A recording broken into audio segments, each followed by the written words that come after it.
Good morning. Hi, everyone. Hi.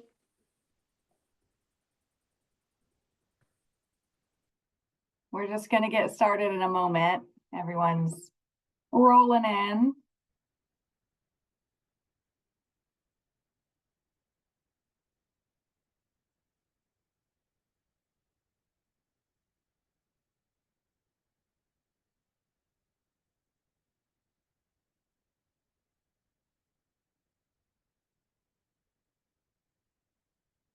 That's a good view, Naina. Like it. All right, everyone. Welcome. Welcome to our virtual cooking demo for today. So exciting to see you all. Wanted to just check in with everyone. I know it might be a crazy day with this whole state of emergency that we're in. If you have kids at home, work, school canceled, all of that. It's a lot going on. Hopefully everyone's doing well. It's not even really raining where I am, so not sure about y'all, but we'll see. All right, so welcome to our workshop today. We're so excited. I wanted to give you a couple of heads up about a few things. I sent out a newsletter yesterday. If you get a chance, please check out our new collaborator page and our ambassadorship program. We're so excited to launch that and get all the details out there. So if any of that speaks to you, and you want to make more of an impact in your own community, let us know. We would love to bring you in. And we have Friday morning tapping tomorrow morning, 7:45. If anyone wants to get a little more familiar and start a practice with tapping, which is the emotional freedom technique. And that's every Friday, 7:45. We go through different topics, different sessions week to week. Tomorrow, we're going to be tapping on our magnificence. Okay. And then next, not this Saturday, but next Saturday, we have our hike at Arabia Mountain. So if anyone wants to join for that, it is a moderate hike. Not a lot of elevation, about 3.5 to 4 miles long. So should be really fun if you want to join. All right.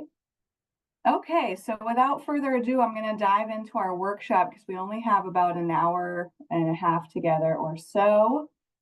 And today's workshop is really all about just really preserving and maintaining as much flavor and spice as we can without sacrificing time and effort in the kitchen. And well, opposite, right?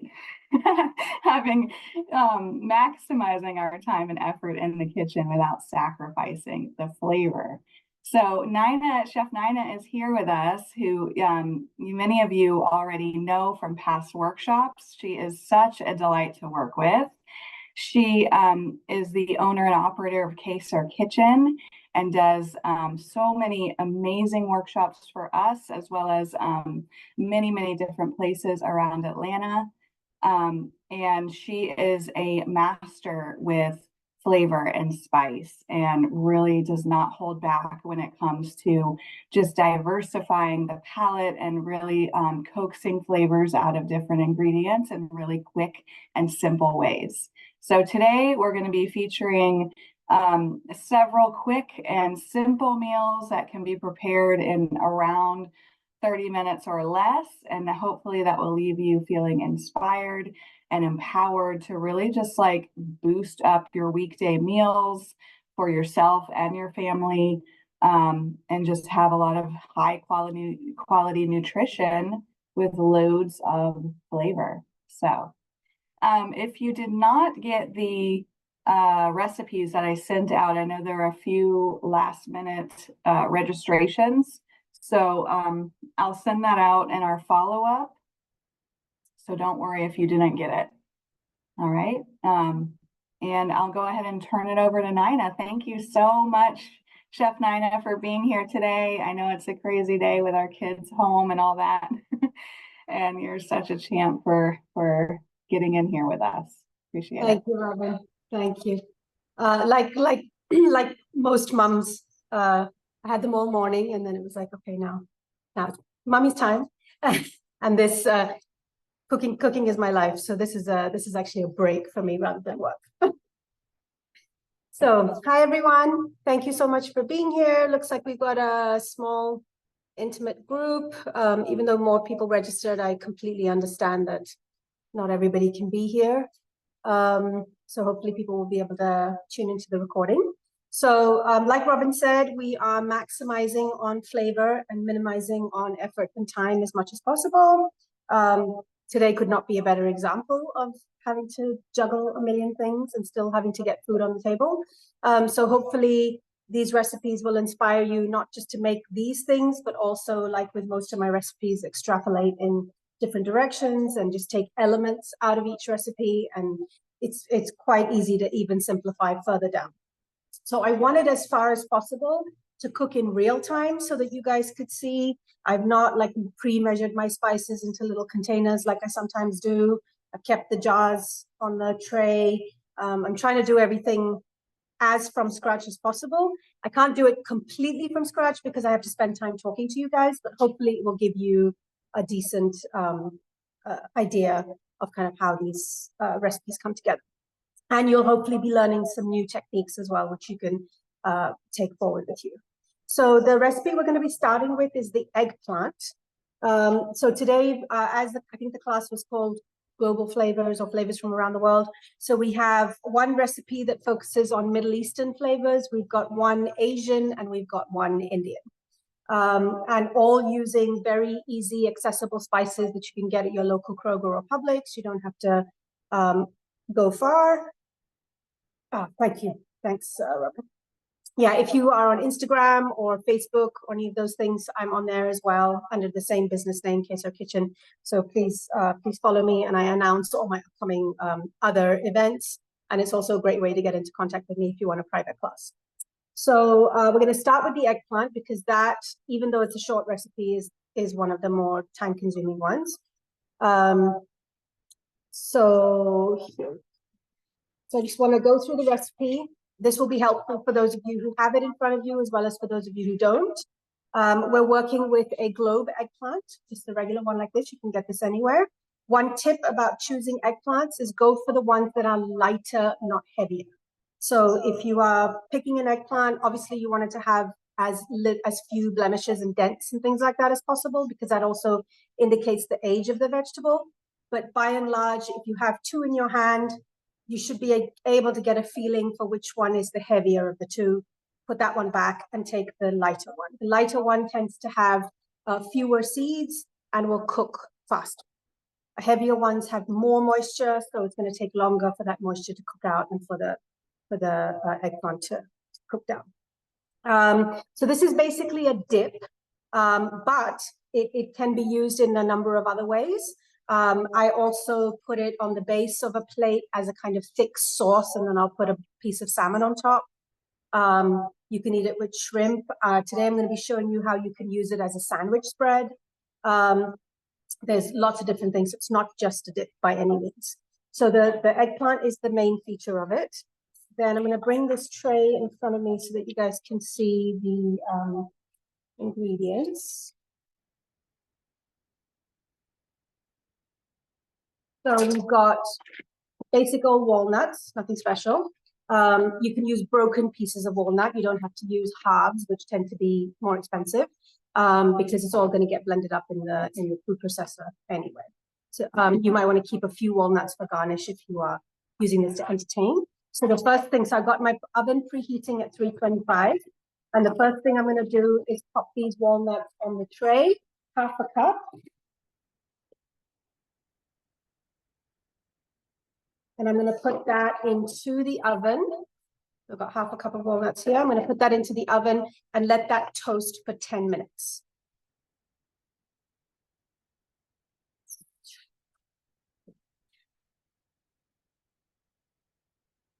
So walnuts are one type of nut which don't show a great deal of browning because they're so mottled already. They don't show a great deal of browning when you toast them, but you can rest assured that 10 minutes at 325 is going to help to draw out the natural oils, make them a little crisp, and they're going to pulse down in the food processor very nicely and add a nice toasty layer of flavor to the dip. One thing you can do with nuts, especially if you buy them in bulk, is you can even toast them ahead of time. I have a bag of already toasted almonds in my fridge, and nothing happens to them. I toast like 4 cups at a time, get them really nice and brown, put them into a nice airtight container, and they go in the fridge. And that way I have toasted almonds on hand all the time. And nuts and spices are two things that can never not benefit from being toasted. So even when I buy an entire bag of cumin seed from the Indian store, I will come home and I will toast the whole lot and put it into a nice tight mason jar. So I'm not toasting a teaspoon at a time with each recipe. It's already toasted. And if I feel like it really needs an extra oomph, then maybe for a particular recipe, I might give it another minute too. No, not even, that's way too much. Another few seconds in the pan. Then I wanted to talk to you about the cooking the eggplant. So we are going to be putting the eggplant directly onto the gas flame. I know a lot of people these days have got induction and don't have gas at home anymore. If that is the case, then what you would do is you would put this directly under your broiler, about 5 inches or so from your broiler. So maybe the second setting on your shelf, on a lined baking sheet, and you would turn it every 10 minutes or so, and you would get almost the same effect. It's not quite as smoky because when you put it on the flame, the flame is very close, so the smoke really penetrates, but it's still delicious and it's still a very, very doable way.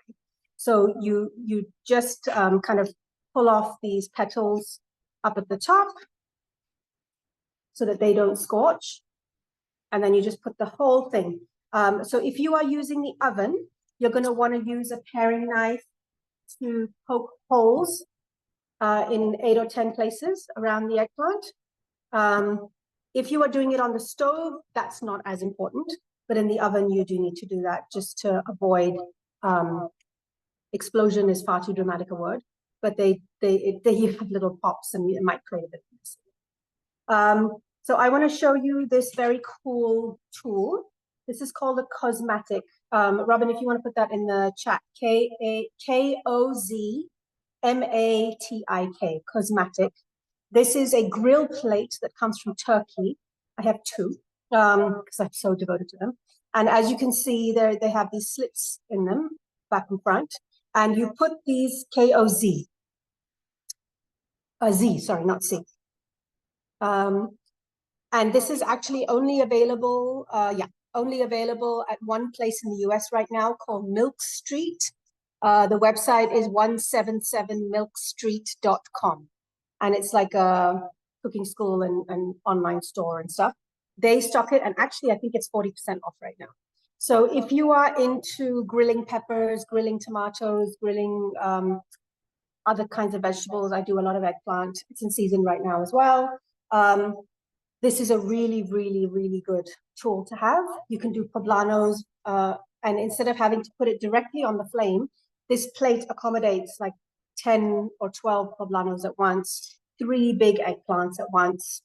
And it also makes the cleanup much better, especially eggplant directly on the flame makes a heck of a mess. So this also helps to capture some of the juices that get trapped. So I'm going to carry you guys over here and I'm going to start the eggplant roasting.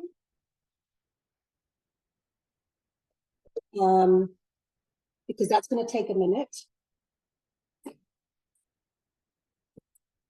I'm going to light that up. And the eggplant's just going to sit on the side here, positioned over half of the cosmatic so that the flame can really get in. I'm not going to put my hood on because that's going to make it harder for you guys to hear me.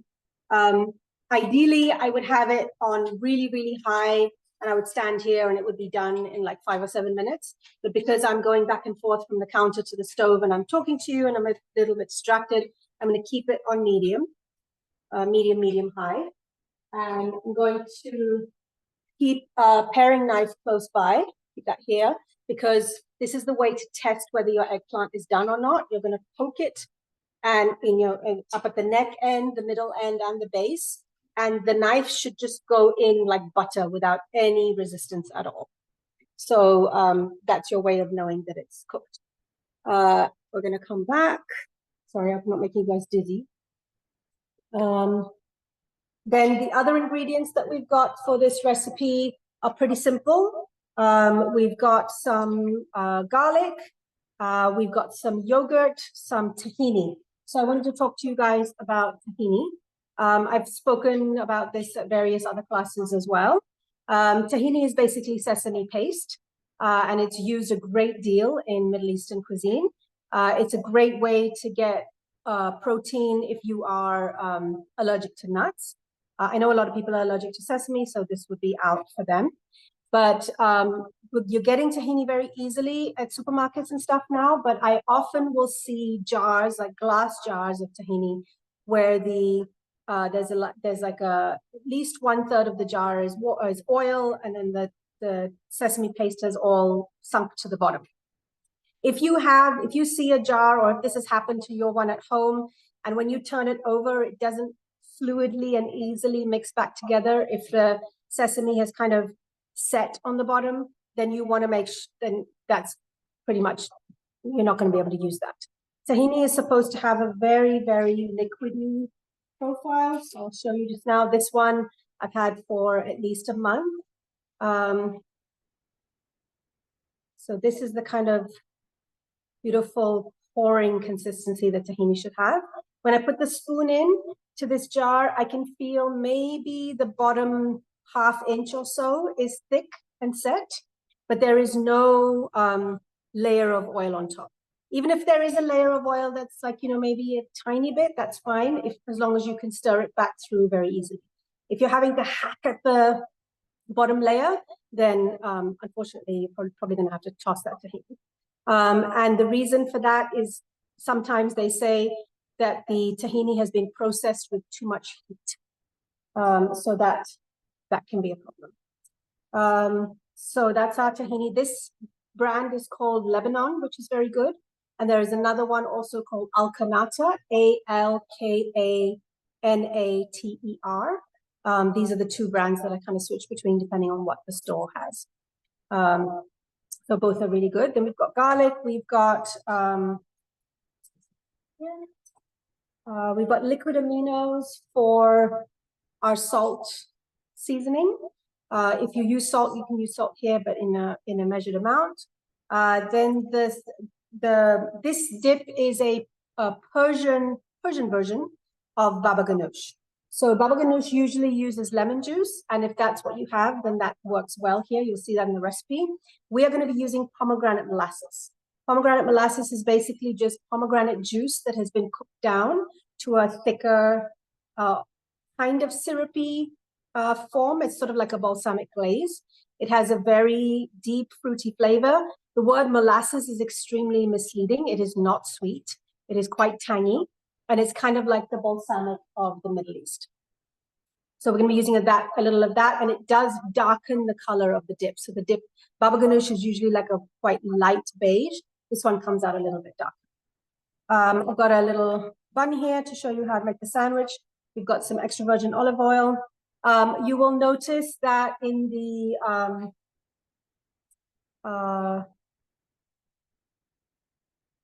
recipe, I do need to make one correction. So if you and what I might do, Robin, is update this and send it to you for sending it to the folks who haven't got it. One thing that I do need to let you know is that extra virgin olive oil ideally should not meet with blades. When it meets with blades, it tends to split and go a little bit bitter. So even though we're using extra virgin olive oil here, we're going to fold that in by hand rather than running it into the processor. If you want to run it into the processor, then use avocado oil and finish with a little extra virgin at the end. Especially if you've spent money on a good brand of extra virgin, you don't want it going bitter and then not being able to enjoy your dish. I'm going to take you back to the stove. to show you the eggplant, and the timer on the walnuts is also going off.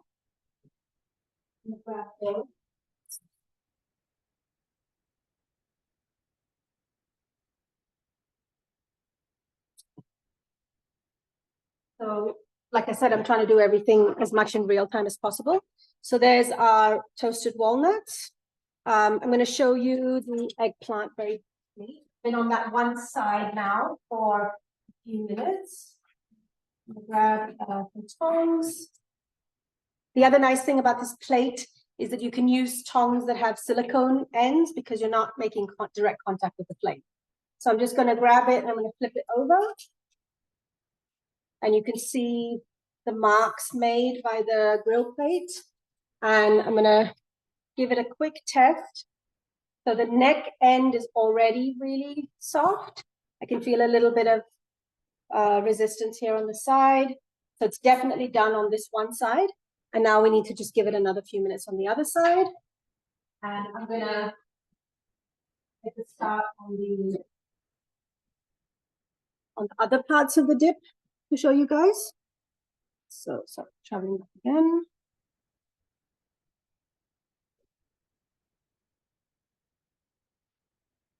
So we are going to use a small food processor.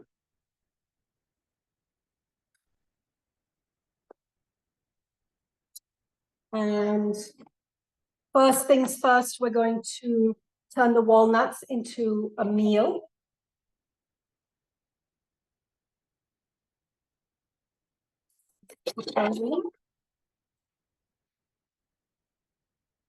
So baba ganoush also does not have any kind of nuts in it. If you're allergic, you absolutely can leave the nuts out. So if you leave the nuts out and use lemon juice instead of pomegranate, then essentially what you've got is baba ganoush. By adding the walnuts, you up the protein content as well, makes it a little bit thicker and chunkier too, so it's easier to spread. So there's different directions that you can go here. So I'm going to pop the lid on. This way.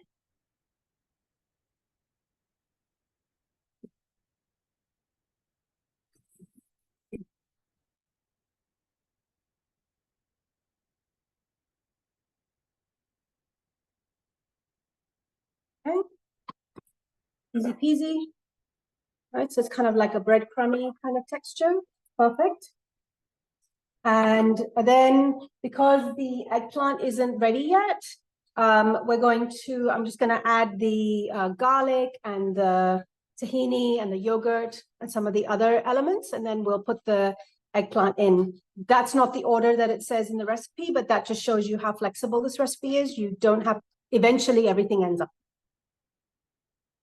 So we've got our quarter cup of tahini.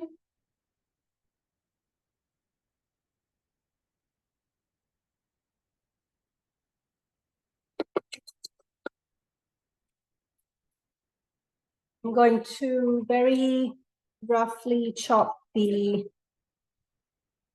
garlic because the processor will do most of the work for me, but I don't want to leave them whole because occasionally sometimes the blades will miss and you'll end up with big chunks.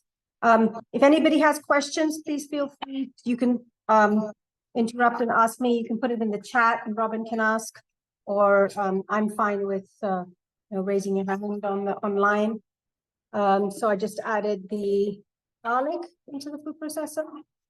In terms of the yogurt, so the recipe says Greek yogurt. My thick yogurt of choice is this stuff. This is called labna, but I did not mention it in the recipe because it's not available everywhere. But if it is available near you, I highly, highly recommend it. This is basically a Middle Eastern kind of Greek yogurt where it's even more of the liquid has been removed. So it's really, really thick. So when you put it on the spoon, it literally doesn't even come off. So thick. And it's called, actually on the lid, you can see it's called kefir cheese. So in the Middle East, it's actually used as a kind of cream cheese alternative. And it's a nice alternative for cream cheese, which is heavier. If you're dairy-free, you can use a dairy-free yogurt here. And this is also made without any yogurt. That's also perfectly fine. So 3 tablespoons of that.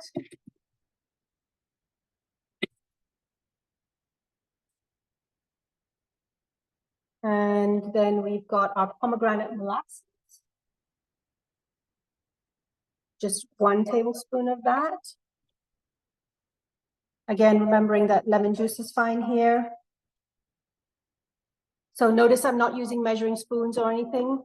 This is, you know, feel free if you're that kind of a cook to eyeball it. A tiny bit more pomegranate molasses here or there is not going to make a huge difference. Half a teaspoon of cumin seeds. Now, these I had already toasted in advance. So if you do that too, great. Otherwise, you can toast it. If you don't want to toast it, that's fine too. Half teaspoon of sugar, which is optional, but it helps to balance the acidity from the pomegranate molasses. Now, I've got cilantro on the recipe to garnish, but another version of this also is to chuck some cilantro in here as well, like a handful about this big. It chops up nicely with the food processor and adds a really nice flavor. So if you have other herbs as well that you need to finish, you can put in a little bit of parsley here. You can put in basil, cilantro. If you've got some chives laying around, you can add those. Not any of the woody herbs, but other ones are just very accepting of that. And then we're not going to do the oil right now. So I'm just going to process this quickly.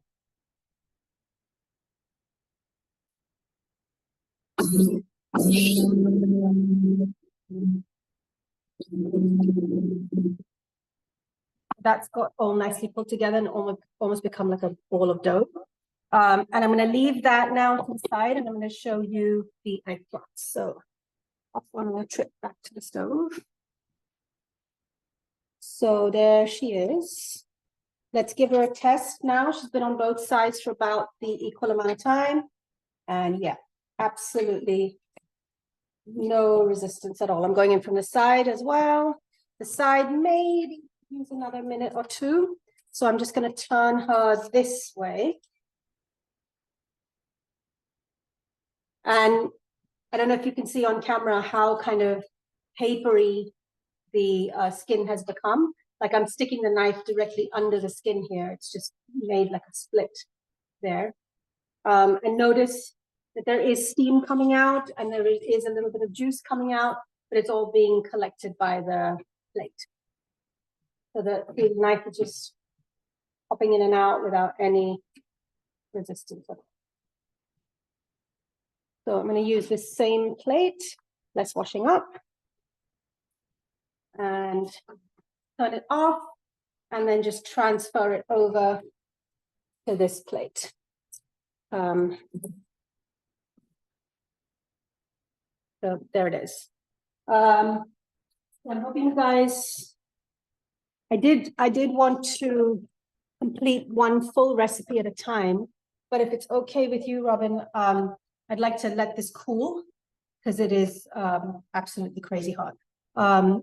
So ideally, this is a great recipe to do in stages. You can do the eggplant 2 days before. You can let it cool down, and you can put it in the fridge just exactly like this. Or you'll see in a minute how I get the flesh out. You can get the flesh out and put it in a Tupperware box, and you can put that in the fridge, and then you can do all of the walnuts and all of that stuff later, so it comes together even faster. And another thing is that the flesh of the eggplant freezes really, really well, and then defrosts overnight in the fridge. So I often can put this dip together in literally like 7 minutes. If I don't bother to toast the walnuts, everything else kind of comes together very quickly, and I just dump in the thawed eggplant. The one thing to know is that when it thaws, it does release a bit of moisture. So you just want to pour that off before you put it in the food processor. Otherwise, it can get a little bit. But because eggplant also has a huge amount of fiber in it, as the dip sits in the fridge over 2 or 3 days, it thickens a little. So there's that to be aware of. Okay, so I'm going to pop this on the side. and move on to the shrimp recipe. Oh, just want to show you this. So the eggplant just been sitting in this for like a minute, and it's started to release this juice, which is totally fine. You can use that juice in the dip if you want to make it looser. You can pour it into a soup if you got something else going, or you can just discard. Got a lot of flavor in it. All right. Any questions on that recipe so far? Everyone's okay. I had a quick question, Naina. Labna brands that you like the best, and also where you typically buy that. Okay, so this definitely is the brand I always get. So it's called Karoon, Karoun. They also do some really good Middle Eastern cheeses. This is, for me, available in the Decatur area very easily. It's available at the Indian grocery store, Patel Brothers. It's available at DeKalb Farmers Market. It's available at pretty much any Mediterranean or Middle Eastern store. One thing you do need to be aware of is the ones that they carry at Buford Highway Farmers Market. They are labeled labna, but they have whipped cream in there as well. So please read the ingredients. That's great. The tanginess is way less. Obviously, the calories are way more. And you want to read and make sure that it's only the labna that's in here. The one with the cream is great for when you're making like a dessert or something like that. But for everyday use, Karoon is a really good brand. And Mediterranean stores are popping up everywhere these days. So they're not hard to find. Please email me if you need any. And one other quick question. After you've roasted your nuts and store them in containers, how long is the shelf life? I keep them in the fridge, and I usually do sort of 2 cups at a time. It's a little hard for me to comment on that because my usage is so high as a chef, but I would say easily a couple of months minimum, up to 6, as long as you keep it in the fridge. In a cool, dark pantry, probably use in a month.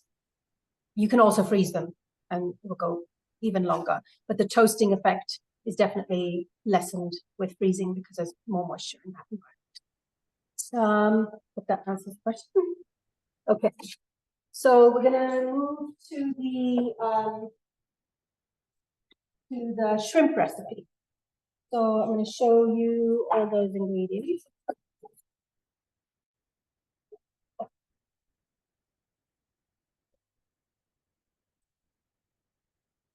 Okay, so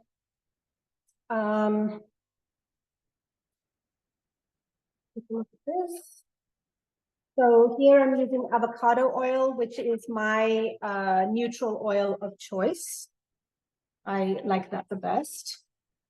Just as a tip, if anybody's looking to treat themselves, the Cook's Warehouse, where I do a lot of public classes, they have a beautiful oil selection called Olivella from Italy. And their avocado oil is mind-blowing. It's not cheap, I'm not gonna lie, but it is really, really good. I mean, it's a deeper green than most olive oils I've seen. It's just gorgeous. And you can easily use it as a finishing oil, the same way you do for extra virgin. It doesn't have the same grassy flavor as extra virgin, but it's just so good. It's definitely cheaper than the extra virgin, so it's a good way to get a high quality oil without really breaking. So we've got our spiced shrimp and bell pepper stir fry. This is the Indian recipe in the array that we've got today. So avocado oil, I use it in a jar, and I also use it in a spray, which is here. I'm sure I've talked about this at other classes. This EVO oil sprayer is absolutely fantastic. Another thing that you can buy online or at Cook's Warehouse if you want to patronize a local business. The nice thing about this one is a lot of the oil sprayers out there have got pumps and things like that attached to them. They tend to clog and they tend to get really ugh. This one is just so good because it's just like a regular spray bottle. All it's got, you just fill it up, put the lid on, and the spray is wonderful. It's really fine. So let me see if I can see it. But it's wide and it's fine. A lot of sprayers have a very single channel squirt like spray, and it doesn't really spread and coat the pan. So this is a great way to lessen your oil usage. You can't measure with this obviously, but that's fine. You're literally just doing like 3 or 4 squirts to just sprays to just coat your pan. So I've got avocado oil. I literally have 3 of these. I have grapeseed in one, avocado in one, and olive oil in one. We are using some shrimp here, which now it's really important with this recipe to make sure that you dry the shrimp. They should not be wet. So especially if you've used frozen shrimp, you want to defrost it, and you want to make sure that it sits on paper towels for a little while, and dab the top as well so that it gets really nice and dry. And this will ensure that they cook quickly and that they don't release too much juice into the pan and then end up steaming rather than searing, which in stir frying. So even though this is an Indian recipe, we are using Asian technique of stir frying. We've got half a red onion, which we're going to slice. We've got 3 or 4 cloves of garlic. I say to mince it. You can mince it by hand, or what I love to do is to just use a microplane. This is an excellent microplane. This is called QuisiPro, CUISIPRO. Also available at Cooks Warehouse or Amazon. And it just does such a really, really, really good job of grating garlic super, super quick. We've got ginger that we want to also grate. I happen to have, so I'm using ginger in 2 recipes today. This one for the bok choy, I'm going to grate on a microplane with bigger holes like this, and I'll talk to you about that in a second. And this is my little magic pot of ginger that I have all of the time at home that I want to tell you guys about. This is a really, really good way to make sure you're not buying the ginger that's in the store that is full of acetic acid and other kinds of preservative. If you have any sort of food processor at home, it's so easy to make this. The only hassly part is peeling the ginger, but you can peel it with a spoon. But I do like 3 or 4 big hands of ginger at a time, and that's enough to last me 4 months.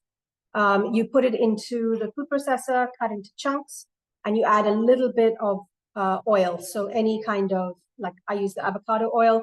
For every cup of chopped up ginger or chopped up garlic, you're adding just 2 teaspoons of oil. And you blend it up. The reason for the oil is it stops it from oxidizing. So it stays the right color and the right consistency. And then I put it into ice cube trays in the freezer. So I always have ginger paste or coarsely done ginger on it. So we're going to use some of that. And we've got peppers. So peppers are the star of the show along with shrimp. And we're using some green, some orange, and some red. So it's a really vibrant, colorful, pretty dish. I'll show you in a second how I cut a pepper. We've got cherry tomatoes. And then the only spices we've got, which really is quite a record for me, is just turmeric, ground coriander, and garam masala. So garam masala is an Indian blend of several different spices. Depending on which part of the country you're from, the garam masala blend is going to be a little bit different. But generally speaking, the one that's available in the stores is something that's got about between 12 to 17 different spices. You can make it at home if you are a spice aficionado and you want to try that. I'm happy to share my recipe with you. It has a wonderful, really aromatic flavor. It should always be this kind of dark brown color. It should never be a light brown. If it's a light brown, please don't buy it. That means they have used too much cumin and coriander as fillers instead of using the expensive, high quality spices like cardamom, cinnamon, clove, black pepper, which are supposed to be the main things in garam masala. So garam masala, garam means heat. So this is a warming spice. It warms your body, which is why it is a really nice thing to use as temperatures are starting to cool down. And I'm going to be using my wok for this over pretty high heat, and it comes together super quickly. So I just want to show you a little bit of the side of things. So I've got my onion, just a half of a red onion. that I'm going to slice. There's some options here. You can chop it if that's what you prefer. I like to keep it fairly broad, big slices, because I want there to be, notice I'm going with the angle of the onion. I want there to be a crunch in this dish. They are big chunks and it generally tends to have quite a lot of nice texture.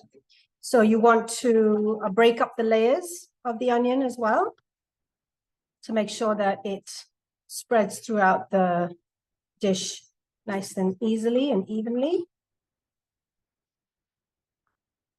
That's the onion, and then I'm going to cut the pepper. So this is how I cut a pepper. There's so many different ways. I cut just a 1/4 inch off the top all the way through. The stem comes out nice and neat, so I can toss that. And then this I can cut up into small chunks and use in like scrambled eggs or something else or a salad. And then I also cut a tiny bit off the bottom. Again, same thing here. So basically we've got the hollow pepper. I reach inside, put my fingers in the gaps, and then pull out the whole seed pod like that and toss that. And it allows for there to be less seedage all over my board, which if you were to cut through the seed pod, that tends to be much more. Then following the natural lines of the vegetable, I just open it up like that. This is a great way to get really long strips if you ever want that. But here we don't want that. So I'm going to cut it in half to make it more manageable. Run my knife sideways along the ribs so that I can get rid of the white pith.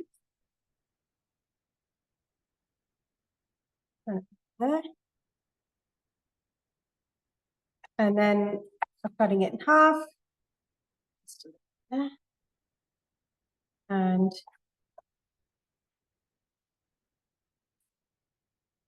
add to my bowl of peppers.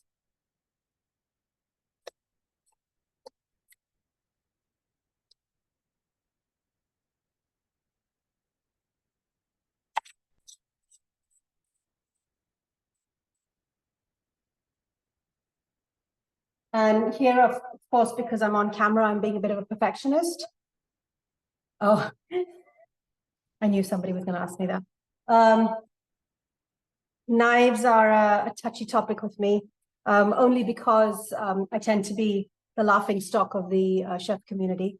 My knife is extremely cheap.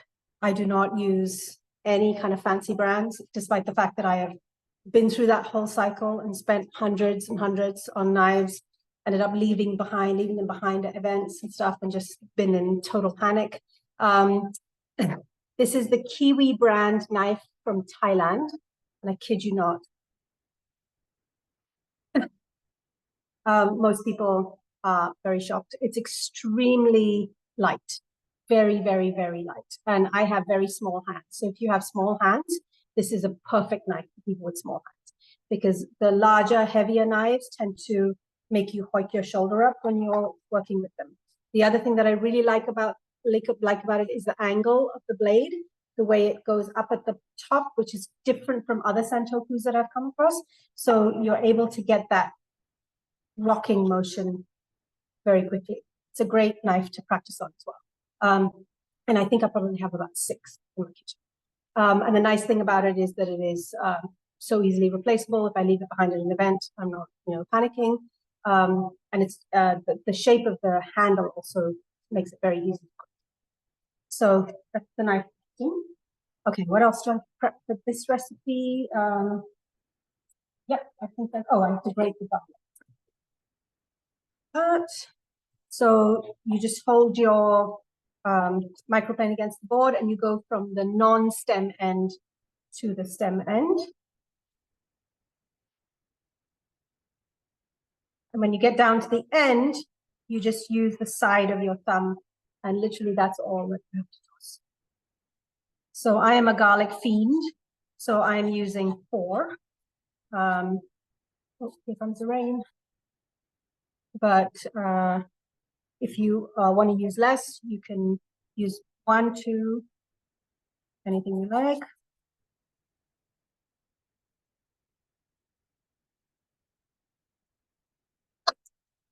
And then you just give it a bang and it all drops out.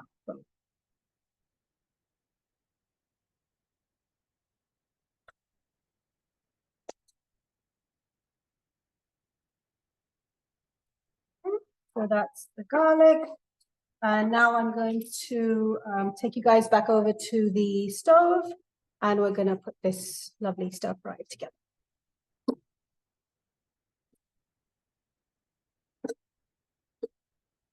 So I'm going to move this one aside. I walked over. So if you have a wok, that's great. If you have any kind of larger, deeper skillet, that works perfectly fine as well. I'm just going to move my.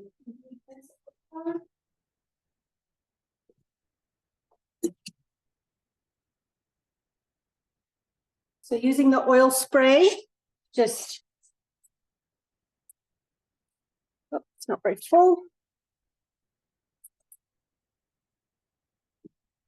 3 or 4 sprays. Turn it on. Got to keep it on high. And the first thing we're going to do is put the shrimp in.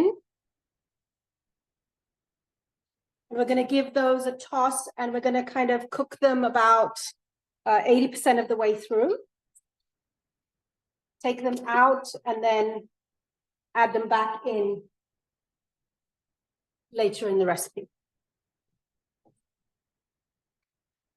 Reason for that is that if you put them in afterwards when it's already full with relatively moist vegetables like peppers and onions, you don't get a nice cook on the shrimp. So you want to get the wok really, really hot because the shrimp are not going to be in there for long. I probably should have heated it before.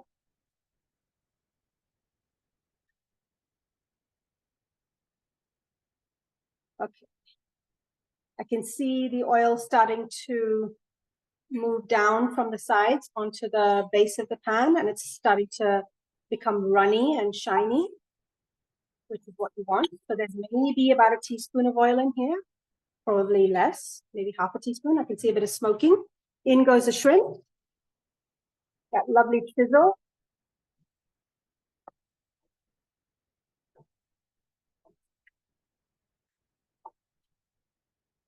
And you want them to turn pink and opaque. These ones still have the tails on, because I just think that looks really pretty, but you absolutely can use ones with the tails off. You can see them starting to turn pink.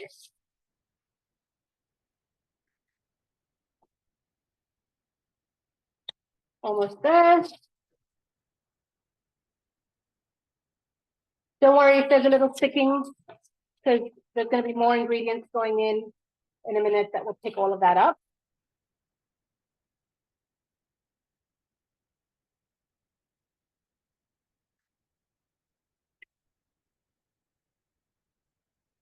All right, that's literally all you need.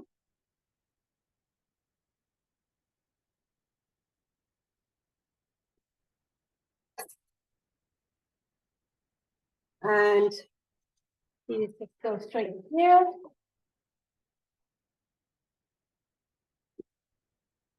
And you can put the heat back on. Another 3 or 4 sprays. And pan's already quite hot. So we're going to go in with our sliced onion and the garlic and the ginger.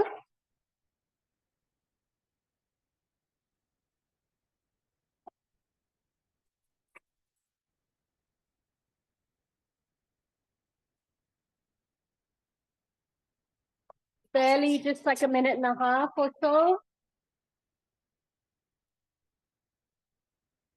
Again, don't worry about the sticking. We can deglaze the pan later.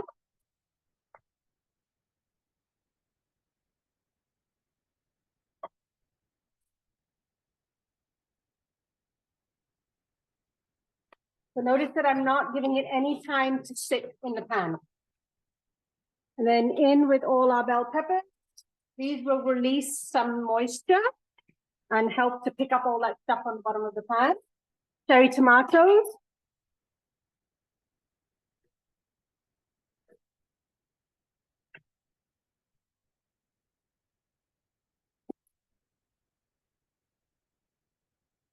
The tomatoes will release their juices also and help to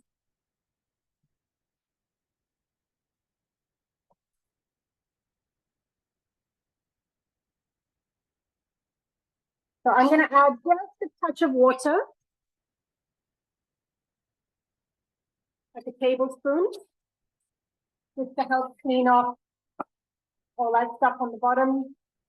You can see that it's all coming off and it's mixing with the vegetable.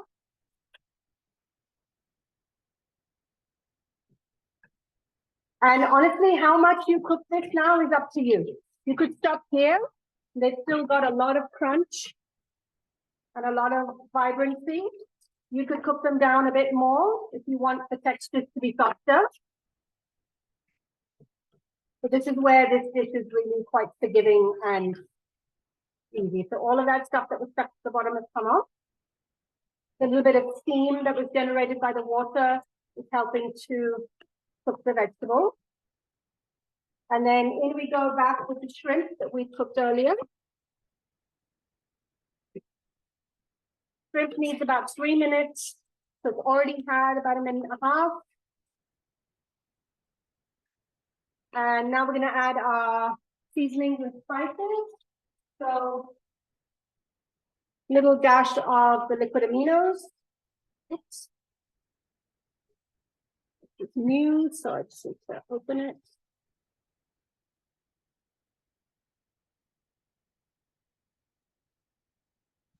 We've got some ground turmeric, which is going to give a lovely color. We've got the ground coriander, 1 teaspoon. And we've got the garam masala, 1 teaspoon.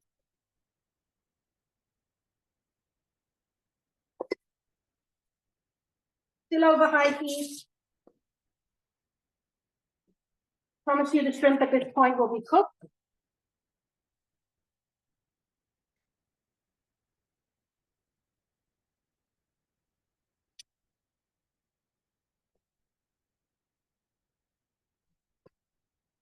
You want the spices to cook through. There's a little bit of sticking on the side, so I'm just going to add another little splash of water.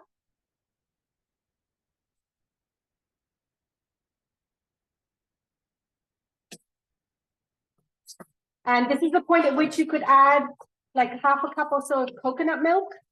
And that would give this a beautiful kind of stock. And you'd be able to eat it with rice. And that's it. Right, that's how quickly that's come together. Here you could use, instead of shrimp, you could use tofu. You could use paneer. There's a bunch of other things that you could use here.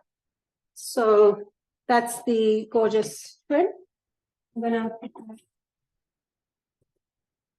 in this dish.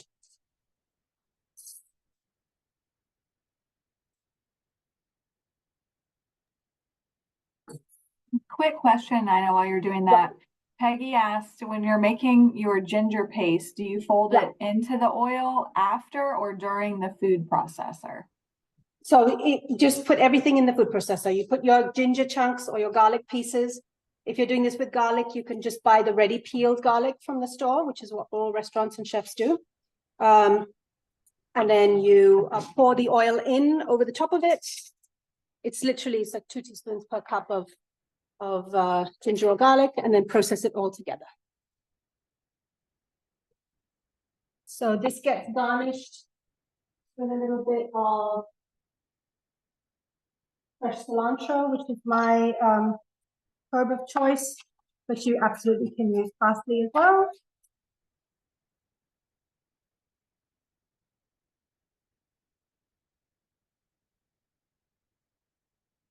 And you can serve this with flatbreads. You can serve it with like a garlic sauce and do it like tacos. Oh, it smells so good. Oh shit, smell-o-vision. So that's the shrimp dish. Okay, so now we're gonna circle back. Ooh, it's fine. I'm gonna circle back to the eggplant because the eggplant has had a chance to cool. And I'm gonna bring back the liquid amino that too. So here's our eggplant. It's still warm, but it's certainly fine to the touch. I'm going to take my knife and I'm going to run it down the middle like this and just prise it apart like that. I probably should have done this earlier so that the inside could cool, but that's fine. Get the lid off my food processor and I'm going to scoop out the flesh, which is really easy to do. And if a little bit of the blackened flesh comes with it, that's totally fine. You just want mostly flesh and not too much skin. The seeds can also go in as well.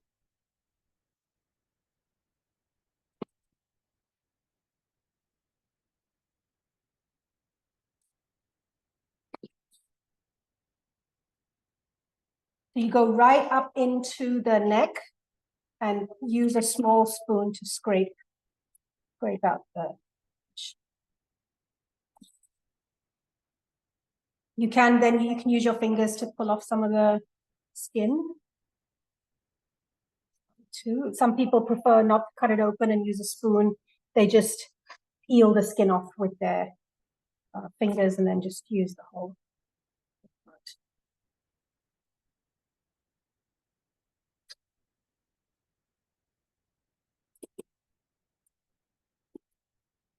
I find it easiest to keep discarding the skin as I go, because otherwise it's quite easy to miss fleshy bits.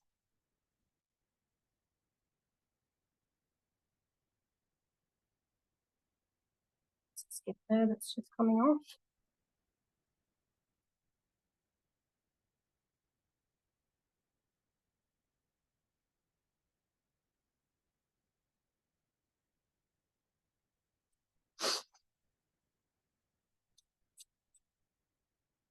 And in the recipe, I have said that you remove the skin and you roughly chop it, but that's also an optional step because the food processor also chops it up for you.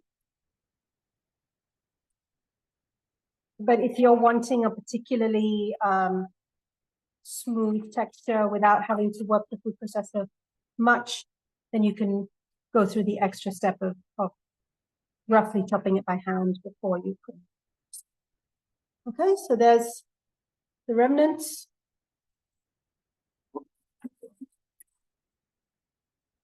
All gone into the food processor. I'm just going to wash my hands. And then the liquid aminos I didn't add earlier for the savoriness.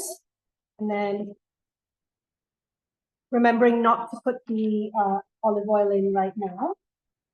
We're going to process it and then add that. Or use avocado. Okay,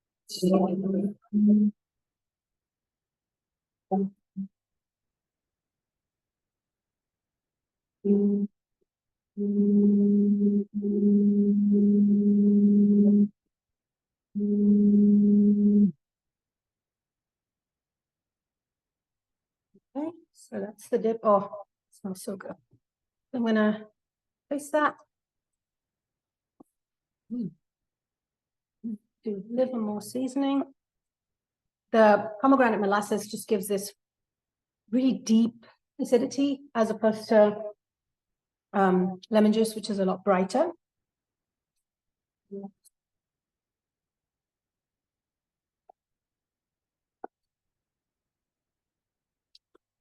And then my food processor allows me to take the blade out like this. Yours doesn't, then work carefully around the blade or take it out into a bowl and then add your oil. So like I said, if you're using a good quality avocado, that can go into the food processor. That's okay if that meets blades. I've got some really nice extra virgin olive here, and 1/4 cup of that. Use a really high quality oil here, something that people take almost medicinally. And you just stir it through, and that's it, done. That's your dip. So you can use this as a sandwich. So I've got like this is the potato and green onion roll from the whole wheat green onion roll from DeKalb Farmers Market. So I'm just gonna put it in half. That, and then you can spread this on.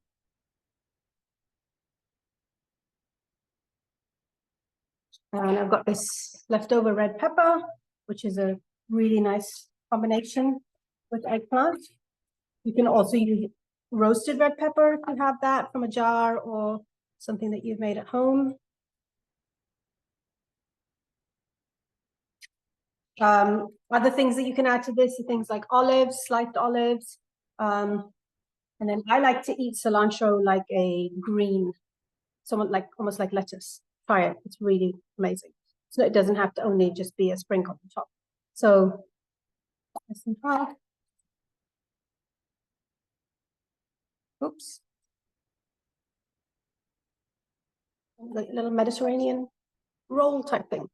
So that's one thing that you can do with this. Again, like I said, you can put it on the base of a plate and you can put salmon on top. You can put a piece of seared tofu on top. And that lovely smoky flavor is just really, really delightful. Any questions on that? Please feel free to ask. If not, I'm going to move on to the last recipe, which is the bok choy. I've made a right mess here.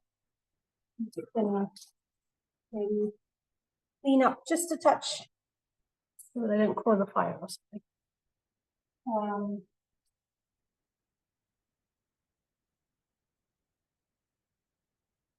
Okay, so for the bok choy, this is the Asian recipe of the trio. So the prep that has to be done for this these are all the sauce ingredients. So the noodles, I wanted to talk for a second for the noodles for this. You don't have to use noodles. You can do this over brown rice or wild rice or something like that as well. Or it's a really nice, just a vegetable dish if you just leave the grain out completely. So I've got udon, which is a typical Japanese noodle that's made from whole wheat. You can also have soba, which is made from buckwheat partly and whole wheat. There's kamut, which is another ancient grain. You can even use whole wheat spaghetti, regular spaghetti. Honestly, any pasta you have lying around will work for this. So I've got some water boiling at the back there, and I'm going to go ahead and start this boiling. The nice thing about these noodles is that they tend to be on the thinner side, so they do cook quite quickly. So I'm going to go ahead and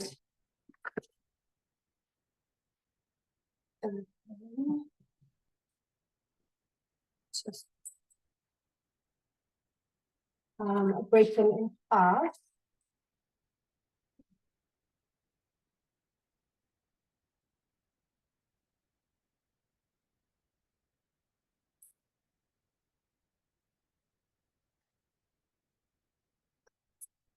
I'm not going to do the whole box. 2/3.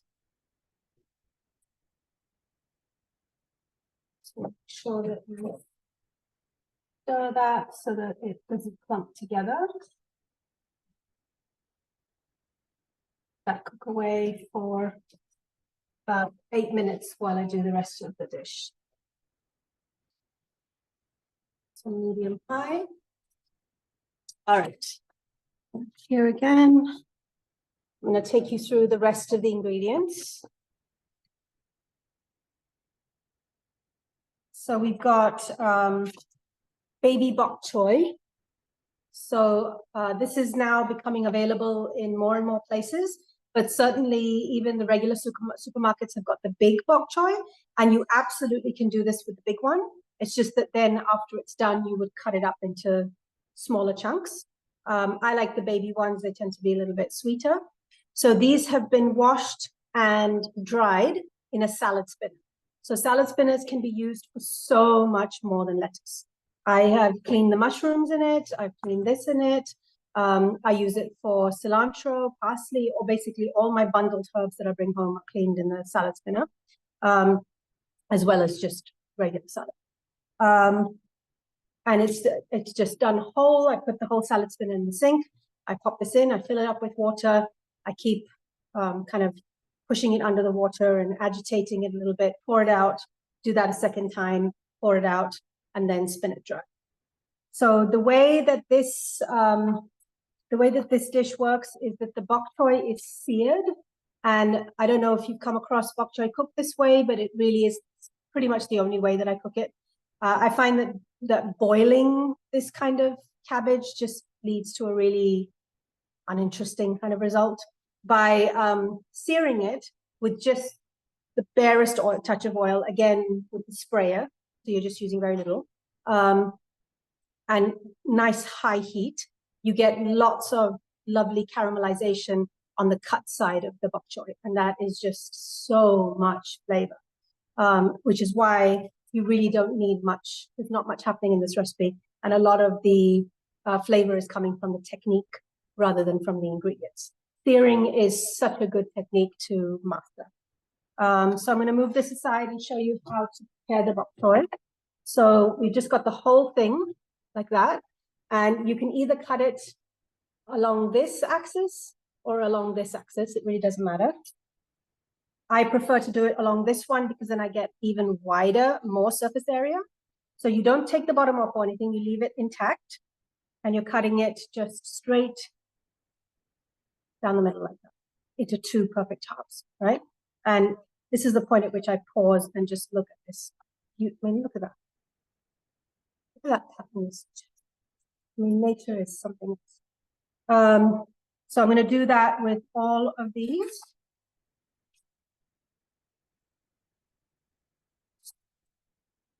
It's super easy to prepare because it's just this one slice all the way through.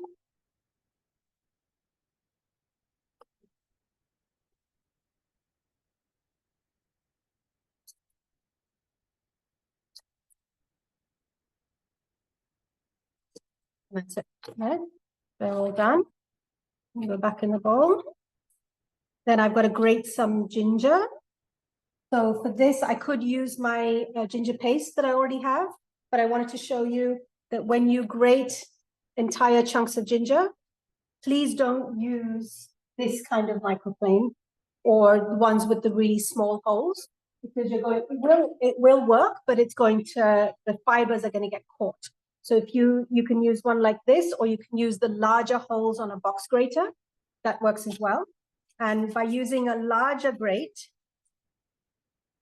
it cuts through the fibers more effectively, and you're not left with that mush on the back that you then can't do anything with.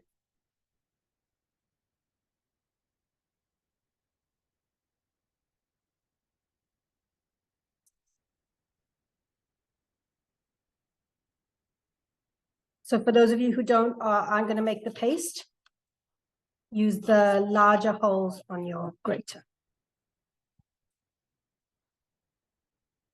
There's the ginger. And then we've got some, the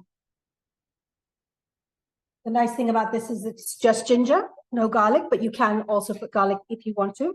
And then we're using balsamic vinegar. I'm using balsamic vinegar glaze, which is ever so slightly sweeter than using straight vinegar, because it's been reduced down, the sugars come to the fore. So I'll be using a little less honey than what is in the recipe. We've got sesame oil, which adds a really nice flavor, but it's just half a teaspoon because it's quite strong. And then I wanted to tell you about the pan that I'm using. Yeah. So this is a really cute little pan. Karen, if you're online, you're going to know what I'm talking about. She came to my class last week. So this is a cute little pan, which is actually a measuring cup, but it can go on the stove because it's solid stainless steel. And this is used a huge amount in Indian cooking, as well as here you'll see with this, you make the entire sauce in here. And this is just this is a 1.5 cup. These are a little harder to come by, but you can definitely find 2-cup ones like this. And it's just a really, really good thing to have in the kitchen, to have one of these really mini pans for when you have temperings or really small amounts of things to. Okay, I'm going to get the bok choy on because that takes a minute. So come back with me here. So I've got my griddle on, I'm using my griddle for this. But if you don't have a griddle, you just use a frying pan, a saute pan. It works great in a cast iron as well. This is a cast iron griddle. So 3 or 4 sprays of oil, but you saw how fine that spray was. And then the bok choy goes on cut side down. And you're going to do about 3 minutes or so on that cut side. It all depends on the level of heat you've got on your cooktop.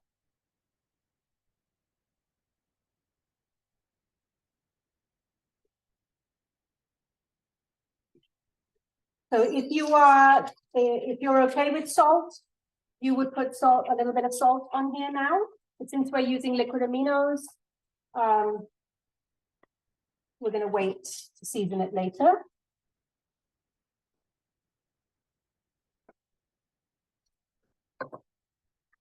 Okay, so the noodles are cooking nicely here. Give them just a couple more minutes. And then I'm going to start doing the sauce on the side here while the bok choy cooks.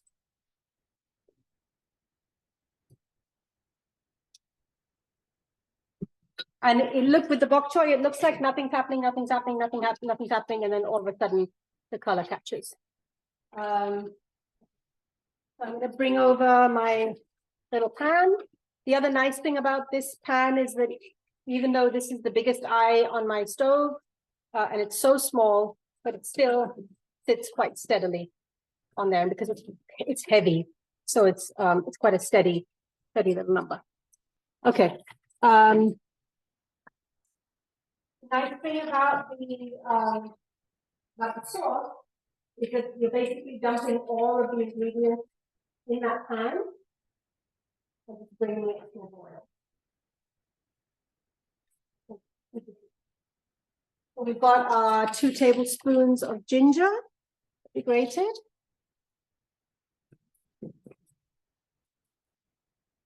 And then we've got the liquid aminos. Yeah. This I will measure.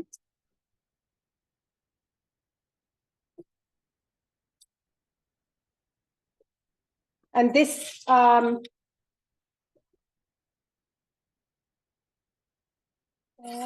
this sauce is to taste. So you're not going to be necessarily using all of this in this one dish. You're just going to drizzle on as much as you want taste-wise, and it will go for a second round. If you wanted, you could add a bit of cornstarch to this and thicken it, and it becomes more of a sauce that would coat the noodles rather than a dressing. We've got the balsamic vinegar. I'm going to use a little less. We've got the honey. Or you can use maple syrup here. And then we've got a tiny bit of sesame oil. And then I wanted to tell you about this spice blend, which is, I'm getting lost. Yeah. So this is Chinese five spice. So Chinese five spice is the spice that I've highlighted in the recipe. You can get it easily in Kroger these days. I make this, and if you have a good spice grinder, it's a delightful, beautiful spice to make. It's got star anise and fennel in it, so it has kind of licoricey flavor. If you don't like that kind of flavor, then you can leave this out and you can just add some garlic, something, and maybe a little bit of cinnamon. So this has got fennel, star anise, cinnamon, cloves, and Sichuan peppercorn. The Sichuan peppercorns are like Chinese peppercorns that have that numbing effect on your tongue. But you can use regular black peppercorns here as well. There are lots of recipes online. So 5 spice, obviously, you can put 5. And we're just going to use a kind of decent pinch of that in here. All of these are delightfully warming spices that are really good to have as the weather cools down. So I'm just going to light the stove under that, not too high, and give it a stir, let it come to a boil. It's not going to thicken because there's no thickening agents in here. You're just looking to cook out the raw aspect of the ginger and just let it cook out the raw aspect of the spice as well. Okay, let's take a look at the bok choy. I can already see the leaves are browning. So it's going to see a little bit. I think to go further. The middle of my hot plate tends to be the hottest. That's that kind of sear is what we're looking for. That nice deep brown. Yeah.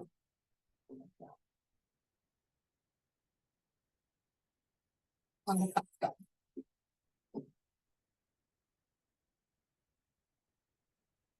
So once it's been on the cut side for a while,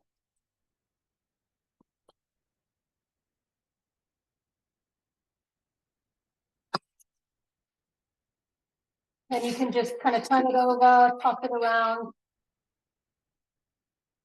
And you just want the other side to cook for 30, 40 seconds. This does retain a lot of its crunch. It doesn't go soft and limp. Like the top leaves go soft, but the base, this part still stays really crunchy and juicy. And I just think that tumble of greens just looks so pretty. So I'm going to turn that off. And my noodles are ready as well. So I'm going to drain those in a colander.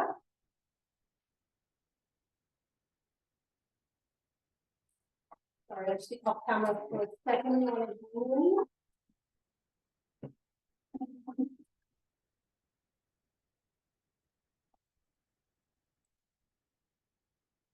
The sauce is steadily coming to a boil.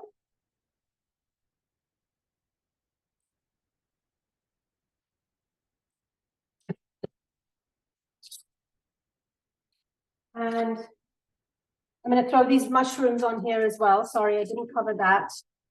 Trying to finish in time. So the mushrooms can go with the bok choy at the same time, or you can cook those separately.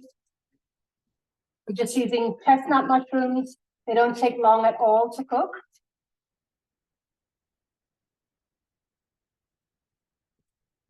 I've quartered them.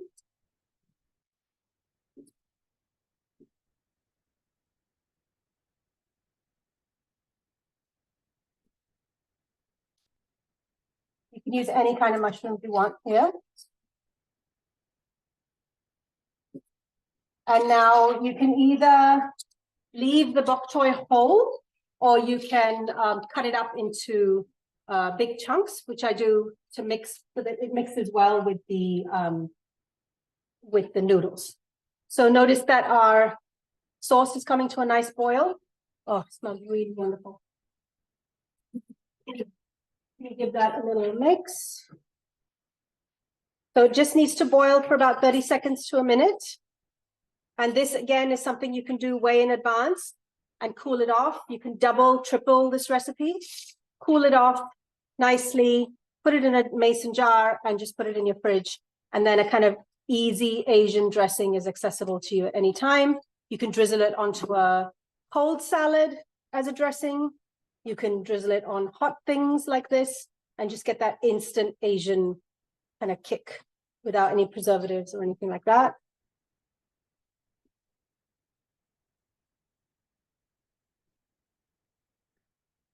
Okay, I'm gonna bring a cutting board over here. So that you guys travel back and forth. Can you see?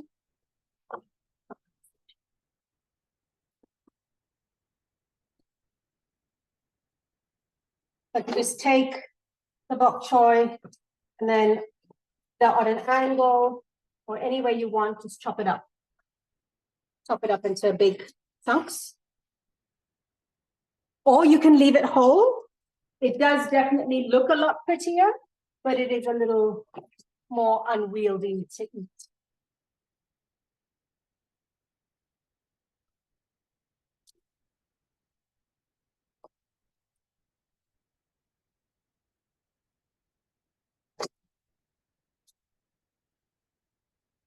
But this searing, it seems like you haven't done very much, but developing this caramelization on greens especially is such a powerful way to pack more flavor into your food relatively easily.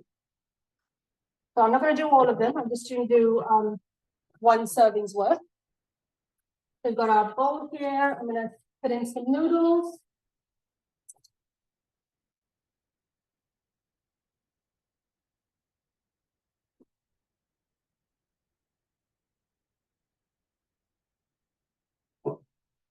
There's our noodles.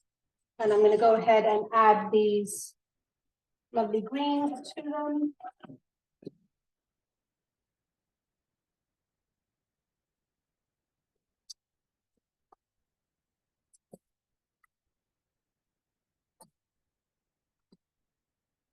And a couple of mushrooms as well, which is cooked now.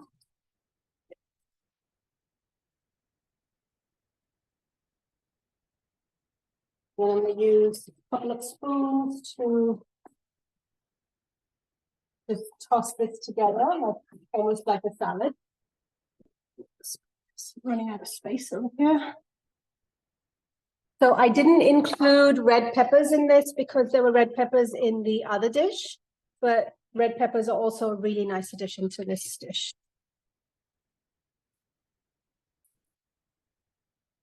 You could make a, you could add chicken stock, sorry, not chicken stock, vegetable stock to, you could warm up some vegetable stock and add the sauce to that and make like a soup, like a pho soup. And then you could pour that soup in here and it would become like a, almost like a ramen type of dish. And the main flavoring in Vietnamese pho is star anise, which is what you will find in that Chinese pho. So here's our sauce. And this just gets poured over. So I would say maybe 2 tablespoons for this bowl will be enough.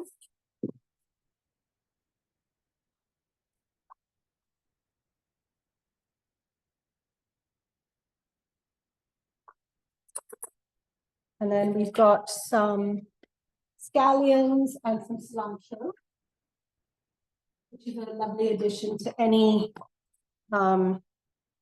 Asian dish. Notice I'm using all the parts of the cilantro, the stalk and stems and everything as well. I'll put the stalk part inside and mix that in, and I'll keep some of the leaves for garnish. And then I've got some scallions, which have been washed and trimmed.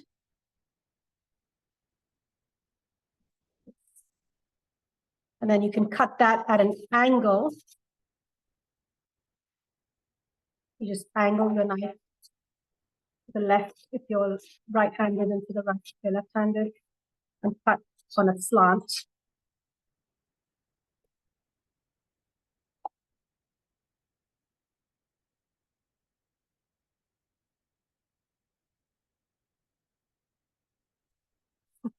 you like this flavor, this can also go into the broth as well.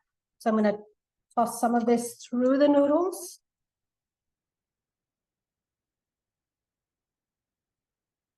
And just the heat, the warmth of the noodles helps to cook down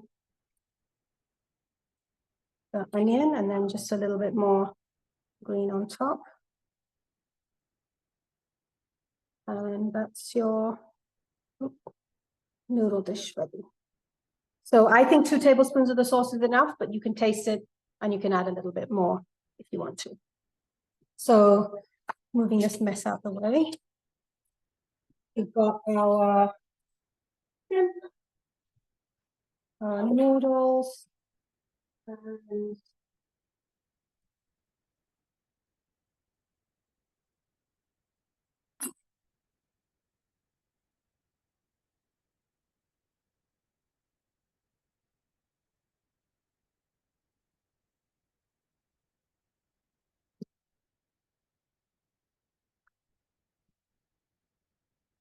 this is a little bit more of the pomegranate molasses.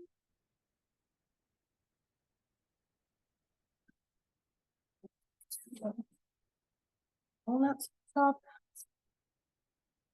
Ta-da! All right, so there we go. There's our 3 dishes from around the world. And I hope that you all will try them and enjoy them. Thank you, Melinda. Appreciate it. And let me know if you have any questions. Thank you, Laurie. I'm glad. Thank you to those who stayed till the end. I know it's a fraught day, so it means a lot. Thank you. This is awesome, Naina. Thank you I so agree. much. Perfect Okay. timing too. Like Yeah. you're on it. Yeah, so this shows you, and I did, you know, even if I wasn't talking, you could use that time for prep. So these really do happen in about half an hour. Absolutely. Yes. Melinda, yes, the written recipes are available if you did not get them in the email I sent, I think Wednesday, or Tuesday afternoon, just let me know.